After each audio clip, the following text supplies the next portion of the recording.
Kabanata 71, mahigpit na pinanghawakan ni Michael ang kanyang paninindigan, na hindi dahil gusto niyang labanan si Ariel, kundi dahil tinarget niya si Leon. Magandang ideya iyan. Mabagal at matatag ang panalo sa karera. Dapat muna nating panatilihin ang katatagan at gamitin iyon para makapasok sa merkado. Ilang konserbatibong pag-iisip na senior executive ang nagpahayag ng kanilang suporta. Hindi, walang saysay ang pagkaantala ng isang taon.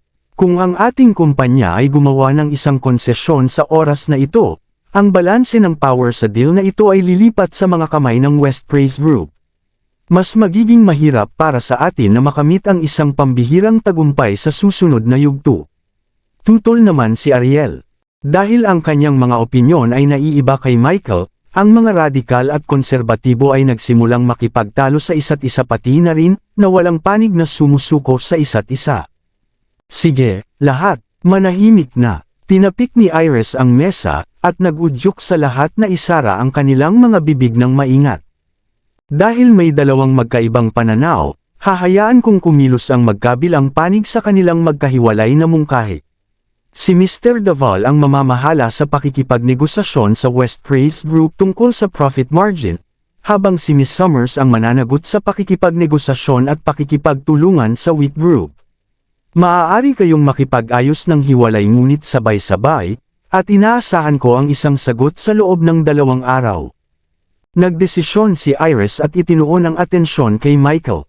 Mr. Daval, tungkol sa negosasyon sa West Praise Group tungkol sa mga margin ng kita at sa kasunod na pagpapalawak sa pamamagitan ng ating pangalawang ruta ng pagbebenta, gaano kakatiyak na gagana ito? Higit sa 70% tiwala. Mariing sabi ni Michael. Magandang balita iyan. Mahusay, maaari mong simulan ang iyong mga talakayan sa West Praise Group. Siguraduhing bawasan ang kanilang tubo sa mas mababa sa 5%. Tumango si Michael. Miss Summers, gaano kakatiyak sa pakikipagtulungan sa Wheat Group? Napatingin si Iris kay Ariel. Ay naiwang nakabuka lang ni Ariel ang kanyang bibig. Alam niya na ito ay hindi kapani-pani walang mahirap, at hindi siya lubos na nagtitiwala sa kanyang mga pagkakataon. I am 100% sure. Pinili ni Leon na tumayo sa pinakamasamang oras. Natigilan ang lahat dahil hindi nila inaasahan na muling magbo-voice out si Leon. 100%, tiyak na marunong kang mag-bluff. Ngumisi si Michael. Hindi niya talaga maintindihan kung saan nakuha ni Leon ang ganoong klase ng tapang at pagtitiwala. Pareho rin ang naramdaman ng lahat. Para sa kanila, hindi lang clown si Leon, ngunit siya ang buong circo. Tanging pangungutya at pangungutya lang ang makikita sa kanilang mukha. Hindi pa ba sapat ang panggugulo mo, Leon?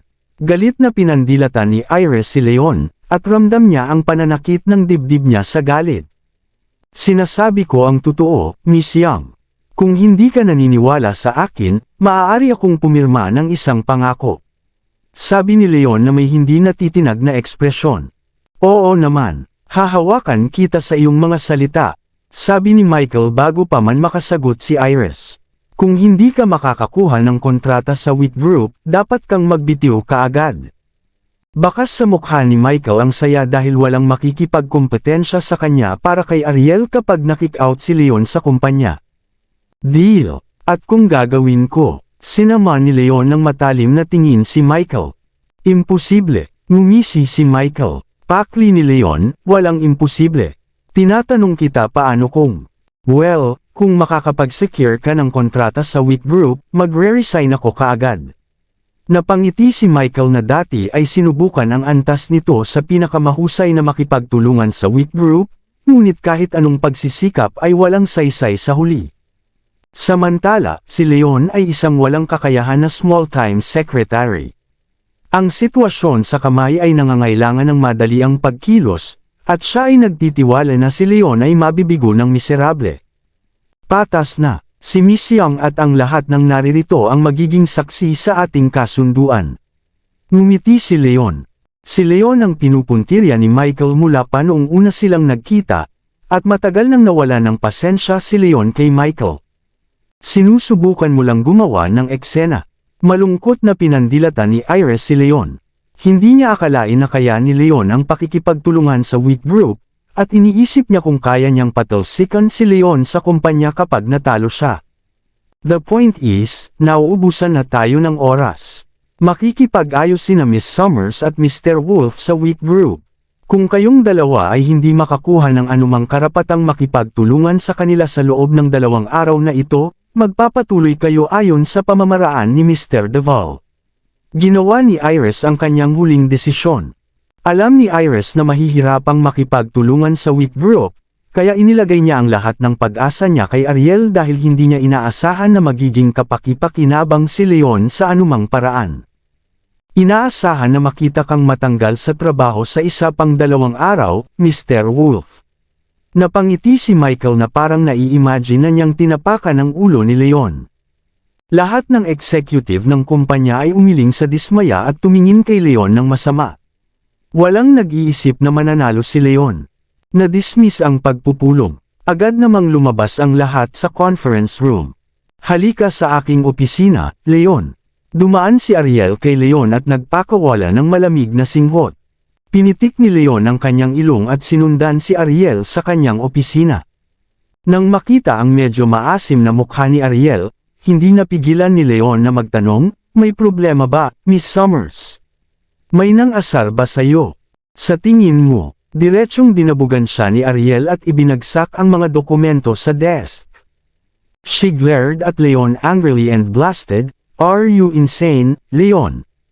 Hindi mo ba alam kung gaano kahirap para sa ating kumpanya na magsagawa ng pakikipagtulungan sa weak group? Bakit kailangan mong tumaya kay Michael nang walang dahilan? Ako ay magiging tapat sa iyo.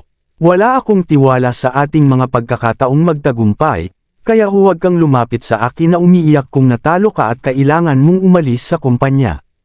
Galit na galit si Ariel na parang gusto na lang niyang umakyat kay Leon at ibuka ang ulo nito para tingnan kung puno ng mga gisantes ang kanyang utak. Hamalakhak si Leon at sinabing, "Akala ko seryoso. Don't worry, hindi ako magpapatalo sa kanya. Di ba sabi ko kanina sa conference room ay napagkasundoan ko na ang chairman ng weak group. Pipirmahan natin ang kontrata ngayong gabi." Lalong nanghina si Ariel at tumawa sa kabila ng galit. "Oh talaga, kung ganoon na ang kaso, bakit hindi mo na lang siya pirmahan ngayon? Bakit maghihintay hanggang gabi?" "Oh, well, the weak group's chairman is treating me to dinner tonight.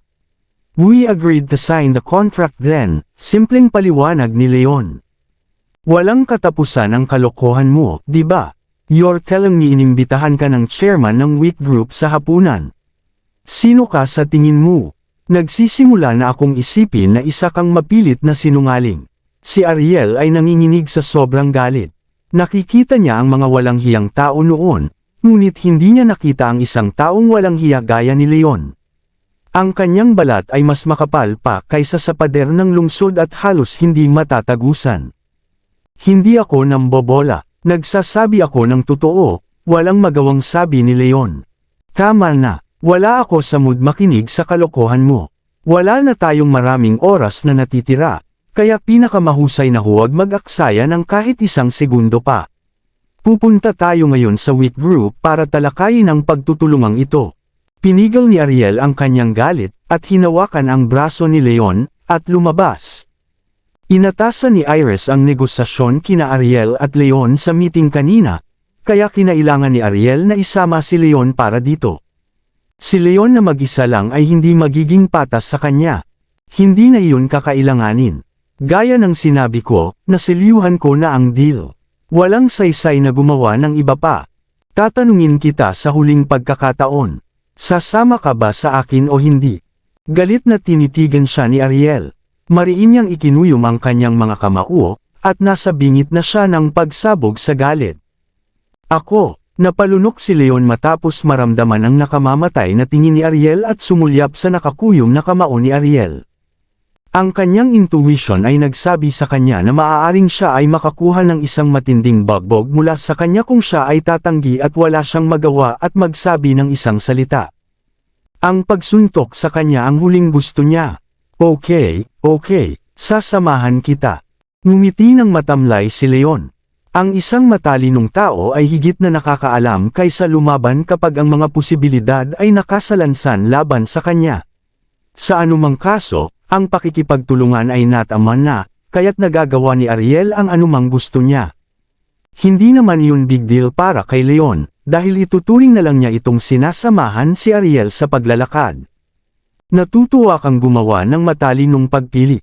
Malamig nang umuso si Ariel at kinaladkad ang hindi kapani-paniwalang nag-aatubili na si Leon sa opisina ng presidente.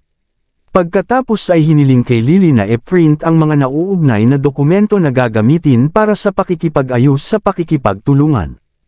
Kailangan din ni Leon ang kontrata, kaya sinenyasan niya si Lily na mag-print ng 2 pang kopya kung sakaling magkaroon ng emergency. Sa punong tanggapan ng Wheat Group, inakay ni Ariel si Leon sa kanyang BMW at ipinarada sa labas ng gusali. Ang swerte mo sa pagkakataong ito, Leon. Malamig na bamantong hininga si Ariel sa nakatabing pambabatikos kay Leon.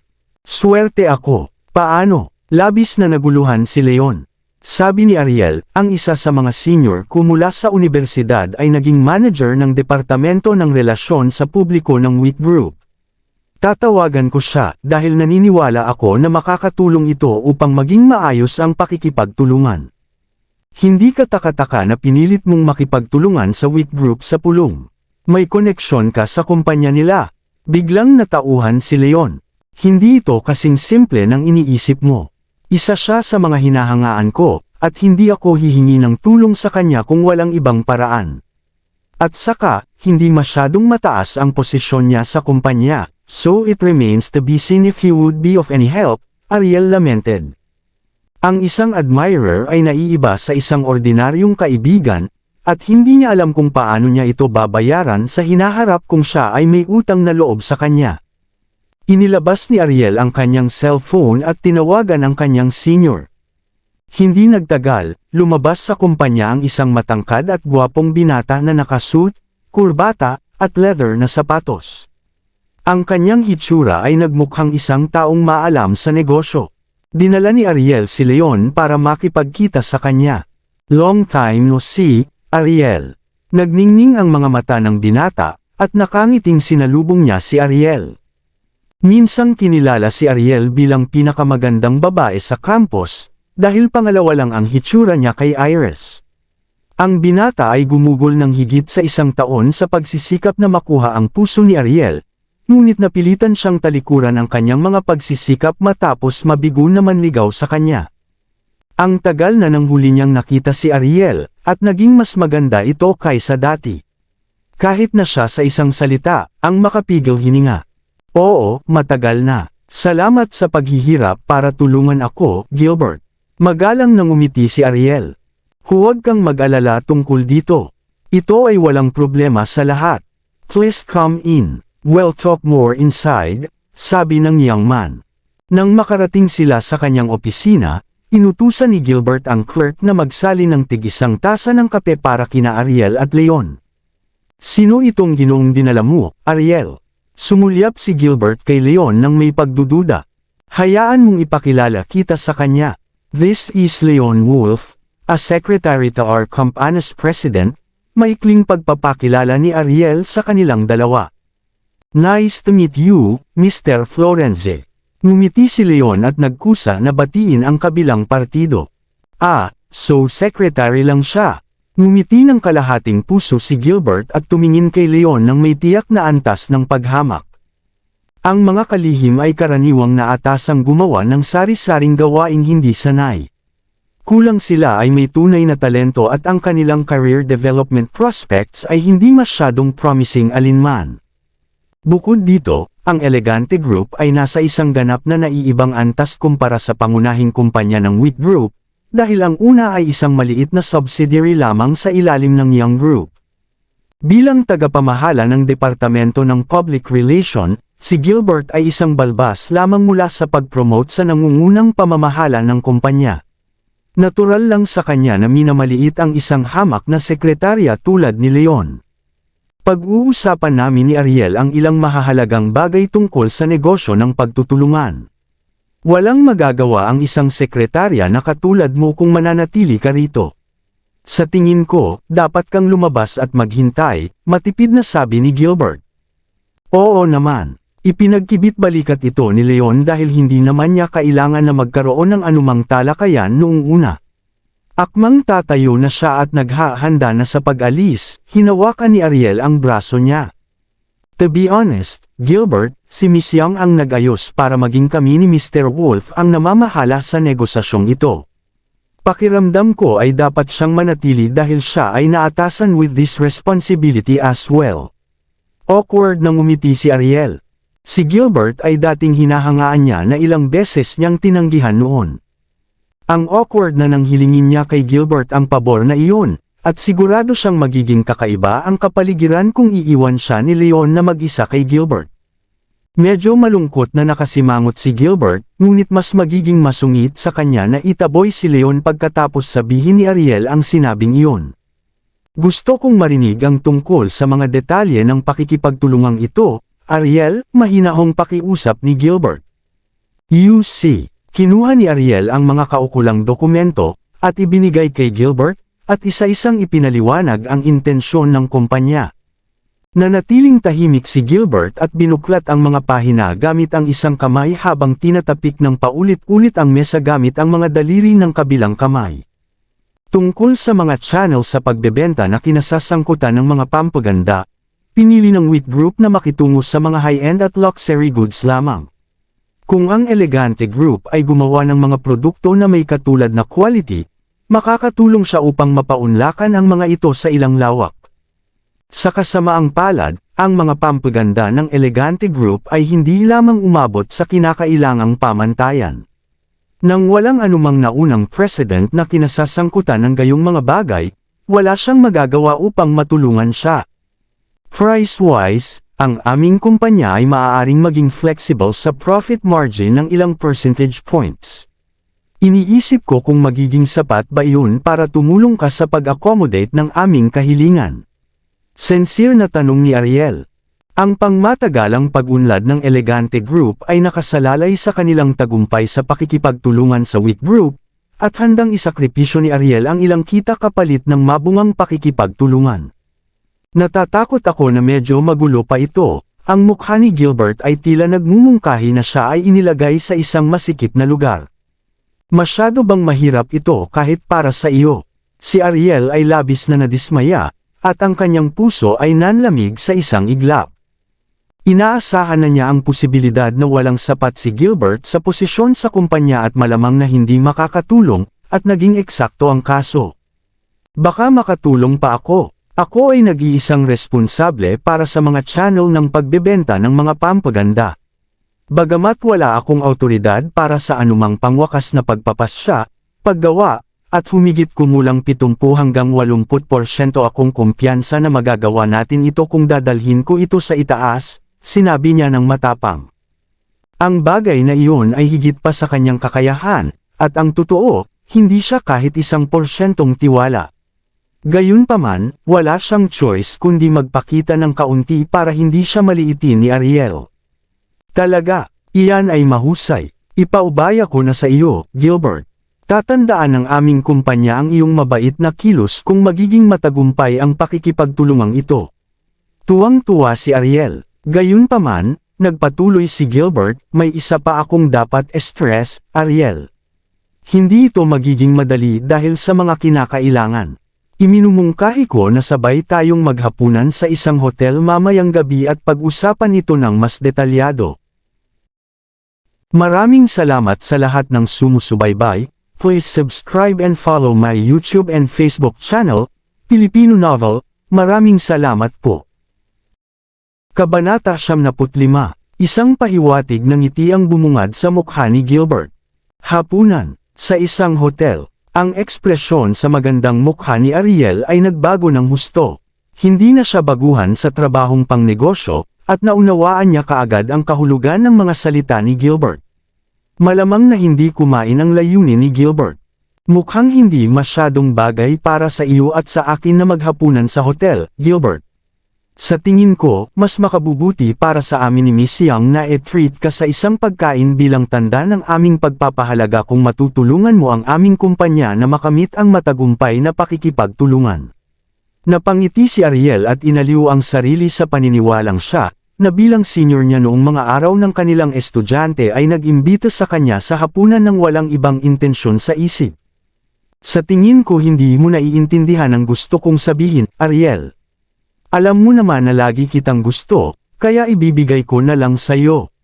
Kung papayag kang maging babae ko, gagawin ko ang lahat para tulungan kang makuha ang kontrata. Mataktikang hiling ni Gilbert. Ano, hindi pwede. Salamat sa iyong paghanga, Gilbert, ngunit ang lahat sa akin ay isang nakatatanda na iginagalang ko. Umaasa ako na hindi ka lalampas sa linya. Hindi nasisiyahan si Ariel.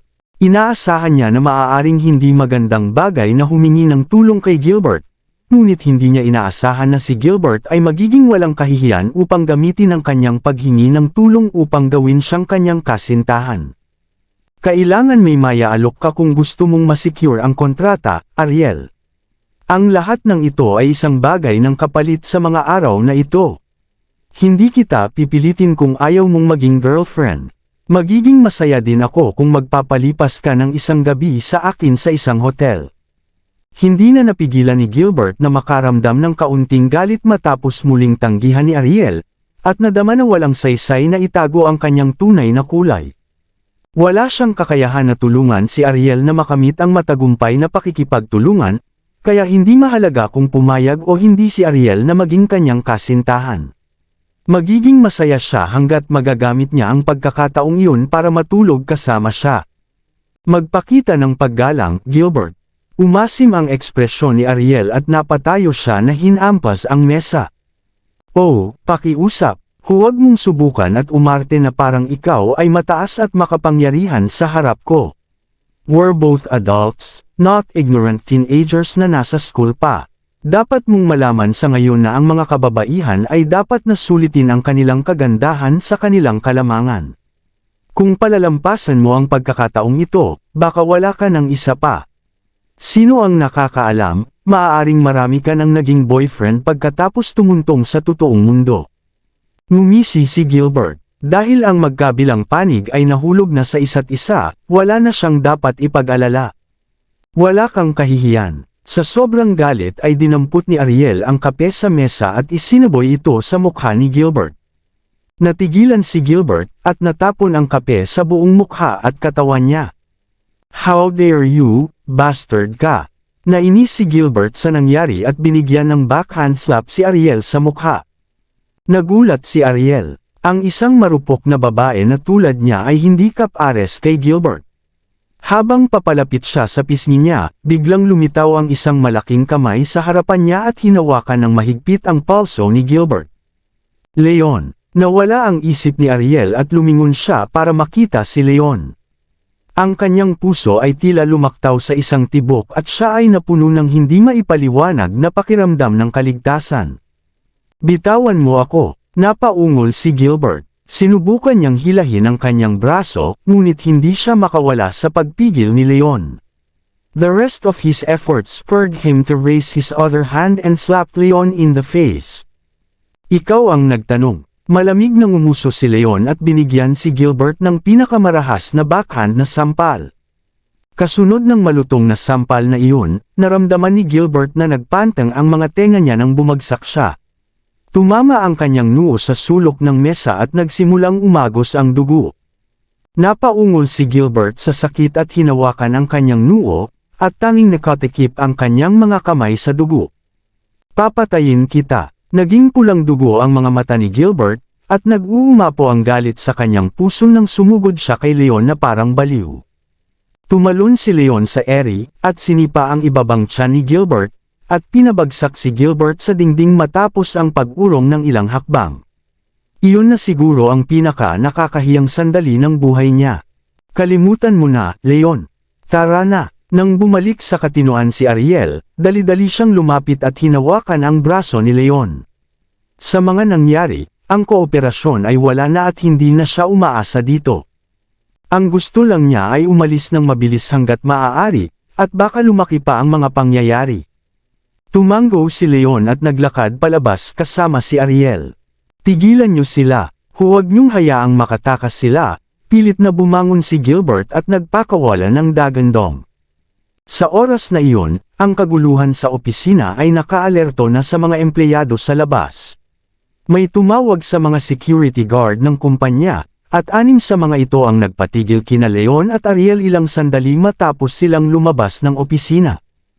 Humabol si Gilbert mula sa likuran at naging kumpiyansa nang makita niyang dumating ang mga security guard.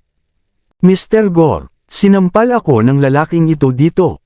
Gusto kong patikimin mo siya ng sarili niyang gamot. Bugbugin niyo siya, tatanggapin ko ang anumang kahihinatnan na maaaring mangyari. Si Gilbert ay may masamang ekspresyon. Hindi siya kalaban ni Leon, ngunit sa paligid ng 6 na security guard, kumpiyansa siyang hindi kayang talunin ni Leon ang lahat kahit na may ilang kasanayan sa pakikipaglaban si Leon. Maasim ang ekspresyon ng pinuno ng seguridad, dahil hindi lang gulo ang ginawa ni Leon sa kumpanya kundi nasugatan pa niya si Gilbert. How dare you make a commotion in our company building? Humihingi ka ng gulo. Turuan niyo siya ng magandang aral, guys. Sa pamamagitan ng pagwagayway ng kanyang kamay, ilang security ang naglabas ng mga batuta na kanilang dala at marahas na sumugod kay Leon. Leon, mag-ingat ka, bulalas ni Ariel. Ang 6 laban sa isa, at ang 6 ay may mga armas din. Kahit anong tingnan, halos 0 ang tsansa ni Leon na manalo. Parehong nag-aalala at walang magawa si Ariel. Sa halip na umatras, sumulong si Leon na parang tigre na natagpuan ang sarili sa loob ng kawan ng mga tupa. Sinuntok at sinipa siya ng mga gwardya, ngunit wala ni isa sa mga atake nila ang nakatama sa kanya. Umabot sa gitnang yugto ang pagpino ng enerhiya ni Leon sa kagandahang loob ng Energy Convergence Circle mula sa mga Jade. Wala pang 10 segundo, lahat ng 6 na mga security guard na iyon ay natambas sa lupa, at bawat isa sa kanila ay bumagsak ng mahina sa lupa. Natulala sina Gilbert at Ariel nang makita ang nangyari. Pati ang mga empleyadong nakapaligid sa kanila ay natulala.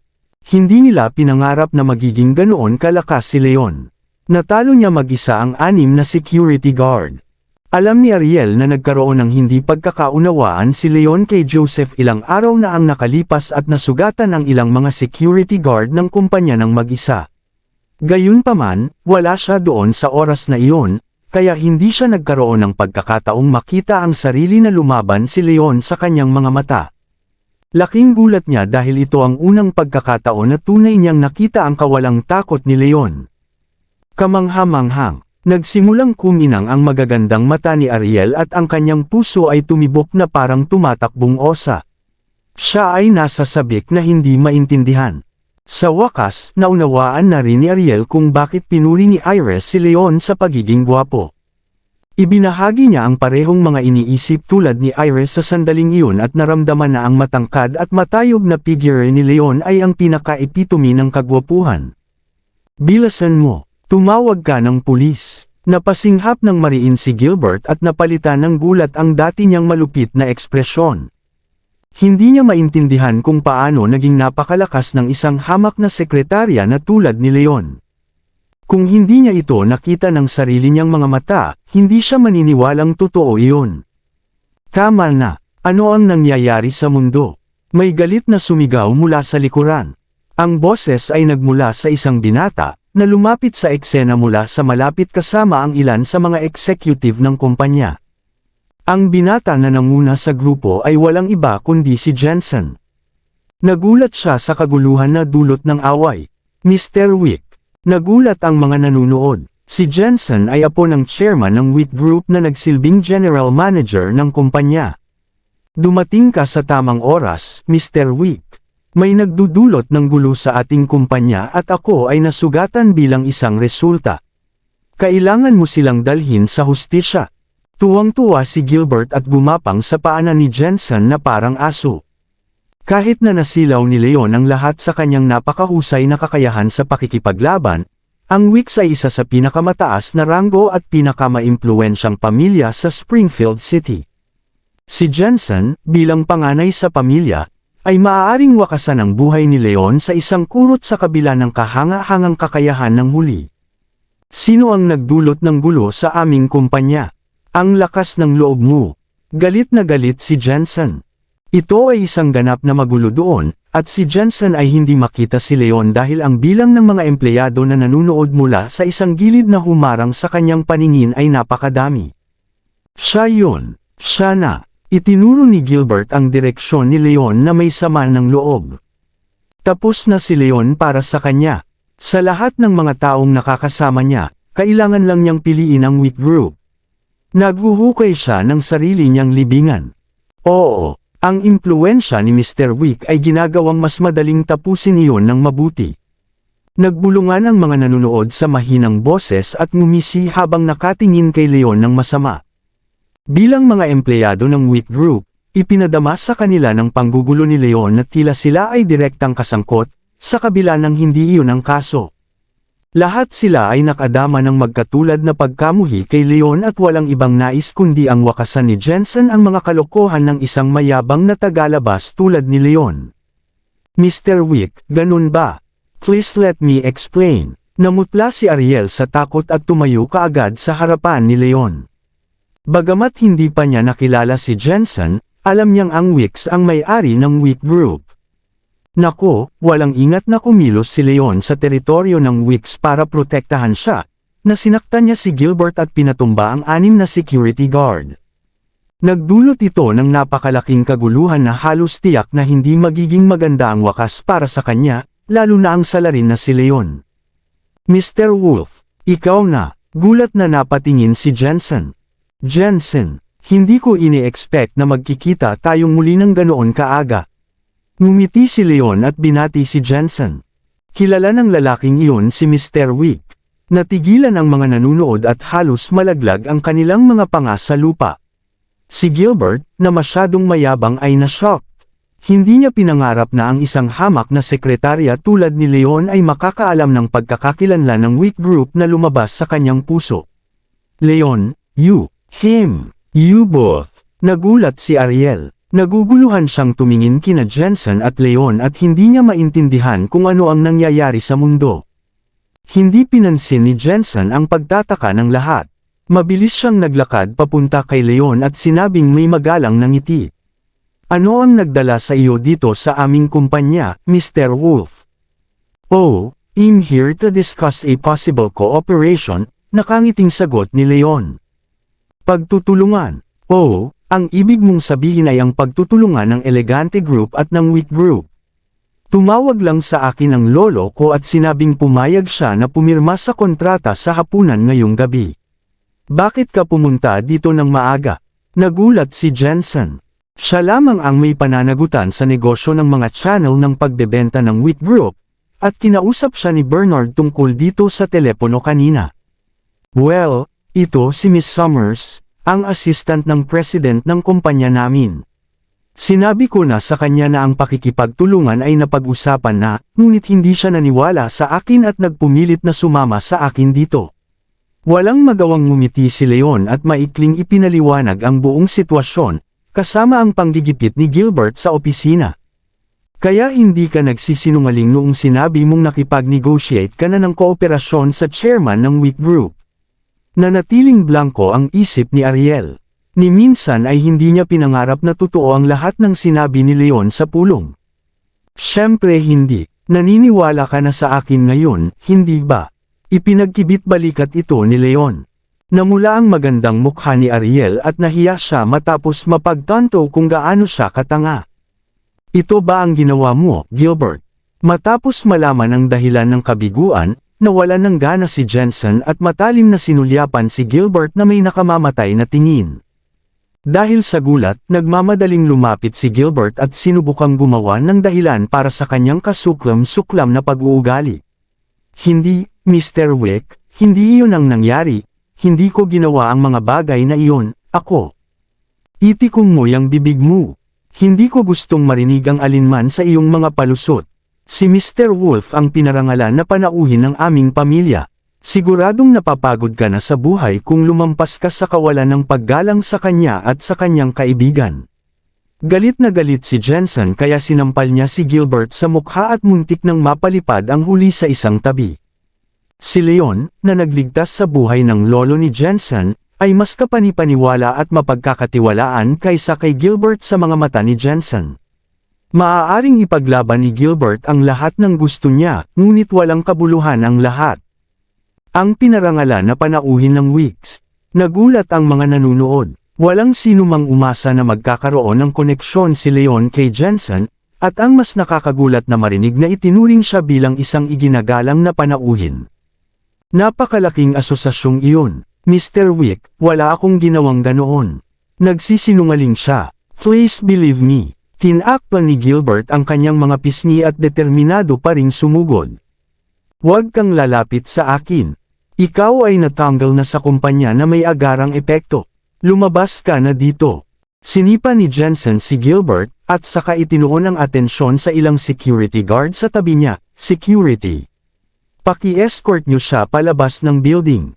Walang personal na galit si Leon laban sa mga security guard, kaya nanatili siyang hindi binigyan ng lakas kapag lumalaban siya.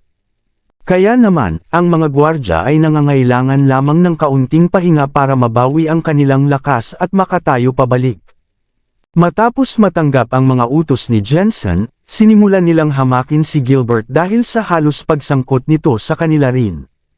Mr. Wolf, nais kong humingi ng iyong kapatawaran sa ngalan ng karumal-dumal na pag-uugali ng aming kumpanya sa iyong kaibigan. Ngumiti ng paumanhin si Jensen at magalang na yumuko, na ang kanyang mga kamay para humingi ng tawad. Masyado kang magalang. Ayos lang basta mapatawad mo ang aking padalos-dalos na pag-uugali. Napakamot ng ulo si Leon at medyo nakaramdam ng pagsisisi. Pagkatapos ng lahat, siya ang nasangkot sa isang away sa kumpanya ni Jensen at gumawa ng buong gulo sa kanilang lugar, ngunit si Jensen ang nagkusa na humingi ng tawad sa kanya. Ngumiti si Jensen, at tumingin sa oras sa kanyang relo, at sinabing, halos mag-alas 4 na, Mr. Wolf. Maaari ka rin na manatili dito at maiwasan ang gulo sa mga tao na gusto kang balikan. I was thinking about calling my grandfather right now and we can head straight to the hotel for a early dinner. Okay lang ba yun sa iyo?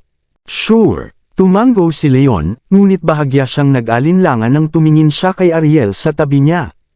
Mabilis na naintindihan ni Jensen ang ibig sabihin ni Leon at nakangiting niyaya si Ariel.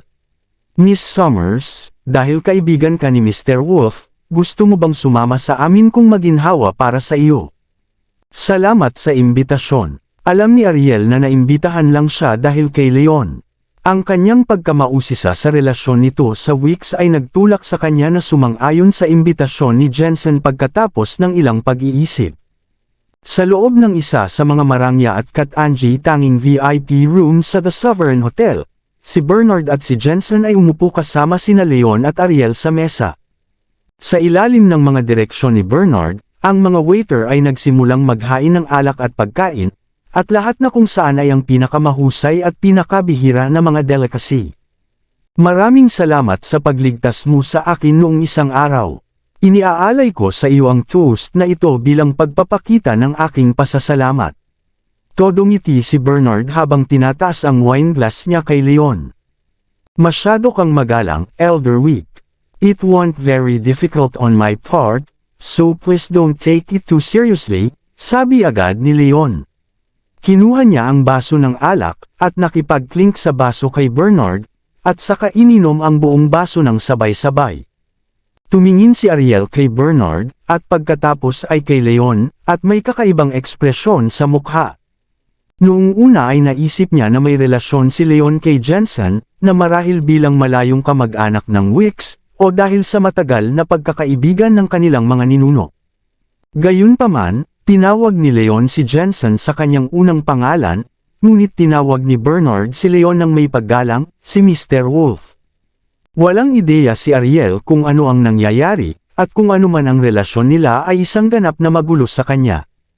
Natigilan si Ariel. Paminsan-minsan ay napapasulyap siya kay Leon, at pakiramdam niya ay lalong nahihirapang unawain ang konsepto ni Leon bilang isang tao. Ilang beses na hindi niya mapigil ang magtanong kay Leon kung ano ang nangyari. Matapos isaalang-alang na ito ay hindi isang napakaangkop na pagkakataon upang magtanong ng isang bagay na tulad na iyon, siya sa wakas ay nagpasya na huwag magtanong.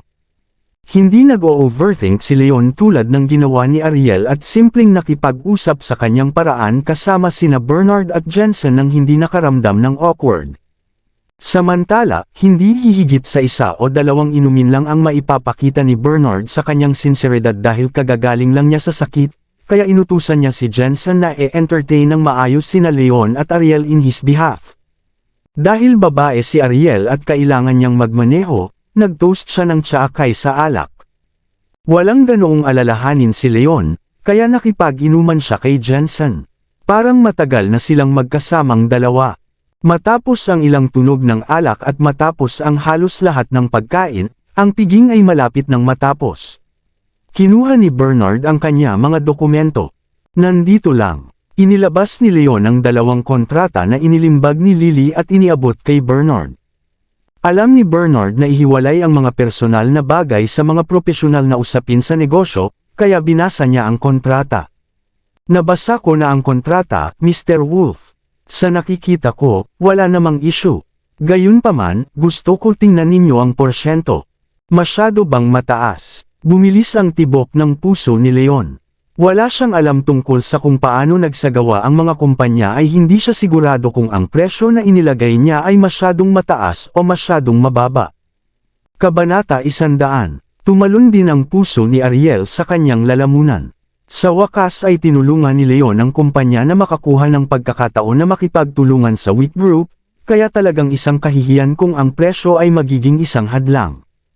Elder Wick, Sir, kung hindi ka nasisiyahan sa presyo, maaari nating bawasan ito ng ilang porsyentong puntos. Gayunpaman, maaari lang tayong magbaba ng 5 porsyentong puntos sa pinakamarami. That's the most we will be able to compromise. Ariel said with utmost sincerity and bring out her trump card in good faith. Hindi, na-misunderstood niyo ako. Hindi ko sinasadyang masabi na mataas ang presyo. Sa tingin ko, medyo mababa. Ngumiti si Bernard at umiling. Ito ay mababa. Natigilan si Ariel at hindi makapaniwala sa narinig. Matagal na siyang sumali sa workforce, at sa lahat ng negosasyong pinagdaanan niya, ang mga kliyente ay palaging nagrereklamo tungkol sa presyo na masyadong mataas at kadalasan ay gagawa ng todo upang subukang ibaba ito. Ito ang unang pagkakataon na nakilala niya ang isang tao na nagsabi na ang presyo ay masyadong mababa. Talaga, iminumungkahi ko na ibigay ng Wheat Group sa inyong kumpanya ang 10% ng mga kita. Anong tingin niyo dyan? Nakangiting mungkahi ni Bernard. Sigurado ka ba? Iyan ay napakagandang balita. Pahintulutan akong magpasalamat sa iyo sa ngalan ni Miss Young, Elder Wick. Tuwang-tuwa si Leon. Bagamat wala siyang kaunting ideya pagdating sa mga presyo, maaari lamang itong maging magandang balita kung handang isuko ni Bernard ang ilan sa kita. Hindi ito isang biro, hindi ba? Natigilan si Ariel at hindi makapaniwala ang ekspresyon nito. Naranasan niya pagdating sa panloob na gawain ng mga negosasyon, hindi tulad ni Leon na may kaalaman lamang sa mga karaniwang tao. Alam niya na ang tubo ng Wheat Group ay humigit kumulang 16% o 17% lamang, ngunit handa si Bernard na ibigay ang 10% ng mga kita sa Elegante Group nang walang anumang kondisyon na kalakip. Ito ay katulad ng paghulog ng pera sa kondangan ng isa. Nagsimula ng magduda si Ariel sa kanyang pananaw sa mundo. Huwag kang mabalisa, Miss Summers. Ang aking lolo ay isang tao ng kanyang salita. Tiyak na gagawin niya ang sinasabi niya at hinding-hindi siya magbibiro sa inyong dalawa. Nagmamadaling sabi ni Jensen. Oo, malaki ang utang na loob ko kay Mr. Wolf, at ito ang pinakamaliit na magagawa ko para mabayaran siya. Si Bernard ay nakangiting tumango. Sa wakas, nabunyag na ginagawa ni Bernard ang lahat ng iyon bilang pasasalamat. Sa wakas ay naunawaan na ni Ariel kung paano nabuo ang relasyon nina Leon at Bernard, ngunit may katanungan pa rin sa kanyang isipan, ano kaya ang nagawa ng isang ordinaryong sekretarya na tulad ni Leon para makamit ang gayong matinding pasasalamat mula sa isang tulad ni Bernard. Bukod pa dyan, handa kaming pumirma ng 3 taong kontrata sa halip na sa karaniwang 1 taon na kontrata, kung ito ay sang-ayon sa inyong kumpanya.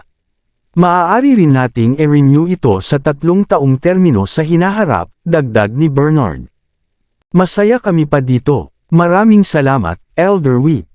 Tuwang-tuwa si Leon at paulit-ulit na nagpasalamat sa matanda. Pagkatapos ay kinuha ni Bernard ang kanyang panulat at isinulat ang 2 bagong termino sa dulo ng kontrata. Ang una ay ang kanilang pagpayag na magbigay ng 10%. Sa wakas, pinirmahan ni Bernard ang kanyang pangalan, at pinirmahan din ito ni Leon sa ngalan ng Elegante Group.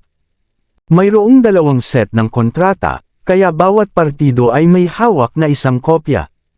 Matapos masecure ang kontrata, hindi napigilan ni Ariel na kurutin ang kanyang pisngi at isipin kung nananaginip ba siya ng matagal.